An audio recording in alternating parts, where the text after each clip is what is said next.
Hi friends, welcome back to my channel Tulasiraju vlogs and creations. So నా videos ఎవరైనా first time చూస్తున్నట్లయితే please నా ఛానల్ని సబ్స్క్రైబ్ చేసుకుని నా వీడియోస్ నచ్చితే లైక్ చేయండి. సో ఈ వీడియోలో అయితే చింత చిగురుతోటి రైస్ అయితే చేస్తున్నాము. సో దానికైతే ముందు మిర్చి పేస్ట్ కోసం మిర్చి ఇంకా పచ్చి కొబ్బరి ఉంటుంది కదా, సో పచ్చి కొబ్బరి కొంచెం ఉప్పు అయితే వేసి ఇలా పేస్ట్ చేసుకోవాలి ఫస్ట్. సో కొబ్బరి, మిర్చి ఇలా పేస్ట్ అయితే అయిన తర్వాత సో మనం రైస్ క్వాంటిటీకి సరిపడా చింత చిగురు అయితే వేసుకోవాలి. సో రైస్ క్వాంటిటీకి సరిపడా వేసుకుని, లేదంటే పులుపు అవుతుంది. చిగురు కూడా వేసుకొని అది కూడా మిక్సీ చేసుకోవాలి. చింత చిగురుతోటి ఇలా అయితే ట్రై చేయండి, చాలా బాగుంటుంది టేస్ట్. నార్మల్గా పప్పు, పచ్చడి ఇవైతే చేసుకుంటాం కదా, పప్పు, పచ్చడి, తాలింపు ఇలా చేస్తాము. సో ఇలా అయితే ట్రై చేయండి, టేస్ట్ చాలా బాగుంటుంది. ఇంకా ఈ పేస్ట్ నార్మల్‌గా అన్నంలో కొంచెం నెయ్యేసుకొని తిన్నా కూడా చాలా బాగుంటుంది. సో దీనికైతే తాలింపు వేస్తా ఉన్నాము. సో ఒక 2 స్పూన్స్ అయితే ఆయిల్ వేసుకొని కొంచెం ఇంకా తాలింపు కావాల్సిన ఐటమ్స్ అన్నీ ఆవాలు, జీలకర్ర, శనగపప్పు, మినపప్పు కొంచెం అవన్నీ అయితే ఎక్కువ వేసుకోవాలి. ఇంకా పల్లీలు కూడా వేసుకొని అవన్నీ కొంచెం లో ఫ్లేమ్‌లో ఫ్రై చేసుకోవాలి.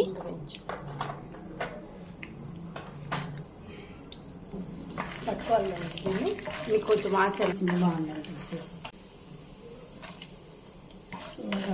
ఇప్పుడైతే కొన్ని ఉప్పు మిరపకాయలు, ఎండుమిర్చి కాకుండా ఇట్లా ఉప్పు మిర్చి వేసుకుంటే మనం అన్నం తినేటప్పుడు ఇవి సైడ్గా తినొచ్చు, బాగుంటాయి టేస్ట్. సో ఇవి కూడా వేసుకొని కొంచెం ఫ్రై చేసుకోవాలి. బాగుండండి వాటిని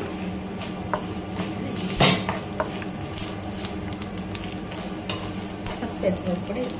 ఇవి వేసుకోవాలి.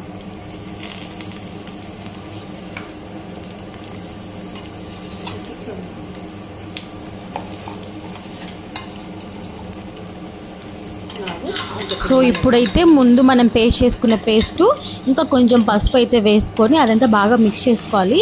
ఆ పేస్ట్ అయితే కొంచెం పచ్చివాసన పోయే వరకు అయితే ఒక 5 మినిట్స్ లో ఫ్లేమ్లో అయితే దాన్ని హీట్ చేసుకోవాలి.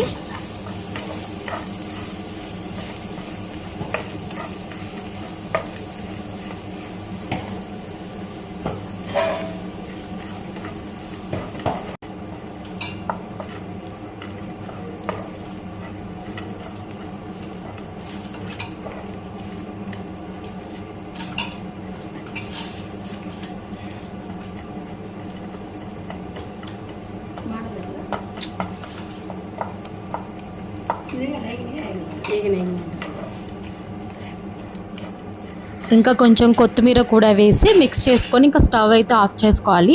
నార్మల్గా చింత చిగురు మనకి సమ్మర్లోనే దొరుకుతుంది కదా, సో మనం దాన్ని అయితే తీసుకొని సమ్మర్లో దొరికే చింత చిగురుని అయితే మనము డ్రై చేసుకోవాలి. డ్రై చేసుకొని మనం స్టోర్ చేసుకోవడం వల్ల మనం సమ్మర్లోనే కాదు ఎప్పుడైనా దాన్ని యూజ్ చేసుకోవచ్చు. ఆ డ్రై చేసి పెట్టుకున్న చింత చిగురు పప్పులో కానీ ఇంకా దాన్ని తాలింపులో కానీ యూజ్ చేసుకోవచ్చు. సో సమ్మర్లోనే కాదు, ఇలా చేసుకోవడం వల్ల మనం ఎప్పుడైనా చింత చిగురు తినాలనుకున్నప్పుడు తినేయచ్చు. సో ఇప్పుడైతే దీన్ని రైస్లో అయితే మిక్స్ చేసుకోవాలి. రైస్ అయితే కొంచెం చల్లారిన తర్వాత మిక్స్ చేసుకోండి, లేదంటే రైస్ అంతా విరిగిపోతుంది. సో ఇప్పుడైతే రైస్లో మిక్స్ చేసుకోవాలి. టేస్ట్ అయితే చాలా బాగుంటుంది, ఒకసారి తప్పకుండా ట్రై చేయండి. బట్ ఈ రైస్ చేసుకోవాలంటే మాత్రం చింత చిగురు కొంచెం పచ్చిగానే ఉండాలి. నార్మల్ డ్రై చేసుకున్నది పప్పులకి వాటికైతే బాగుంటుంది.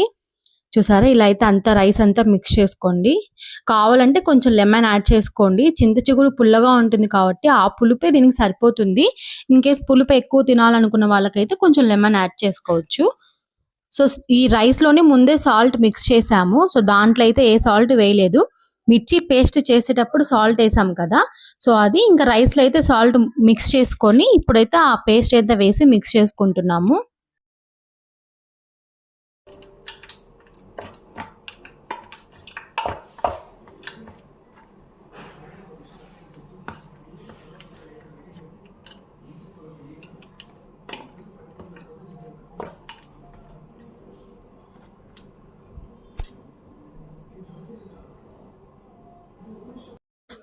సో చింత చిగురు పులిహార అయితే రెడీ అయిపోయింది. టేస్ట్ అయితే చాలా బాగుంటుంది.